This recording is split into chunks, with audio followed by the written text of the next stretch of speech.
હાલો મિત્રો, આપણે બનાવીશું આ જો બધું મિક્સ શાક, ગુજરાતી મિક્સ શાક.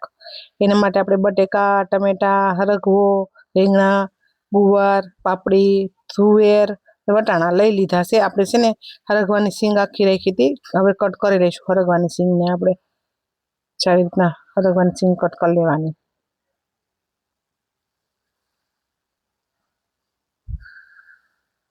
જો હરગવાની સિંગ કટ થઈ ગઈ છે અને બટેકા કટ થઈ ગયા છે. રીંગણા આપણે છેલ્લે શું કામ રાખવી કે કાળા ન પડે એ માટે. હવે આપણે બધું ધોઈ નાખશું. રીંગણા બટેકા લઈ લીધા છે,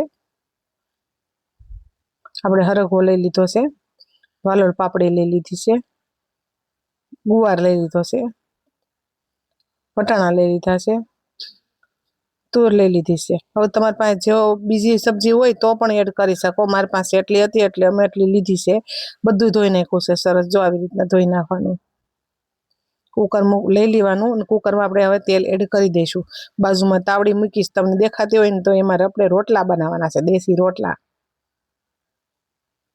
જો તેલમાં છે ને ડ્રાય જીરું એડ કરી દીધું છે, લાલ મરચું એડ કરી દીધું છે, હિંગ એડ કરી દીધી છે, ને બધું શાક ધોયેલું હતું ને એ આપણે એડ કરી દીધું છે.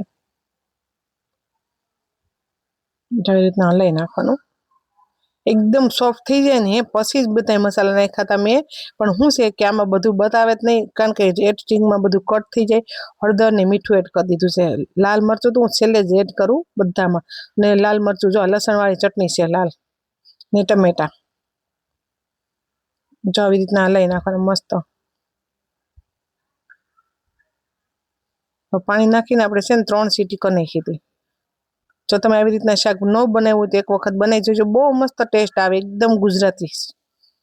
જો સળીને મસ્ત 3 સીટી કરી નાખી હતી, સળીને મસ્ત થઈ ગયું છે. હવે આપણે એમાં લીલા ધાણા એડ કરી દઈશું ઉપર.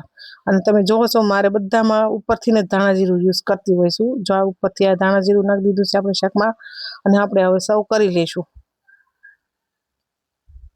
જો દેશી ગુજરાતી એકદમ હશે એને તો જોતા જ એમ થઈ જાય છે બનાવીને ખાઈ લઈ, જેને ભાવતું હશે એના માટે. જો મસ્ત થઈ ગયું છે રેડી બનીને.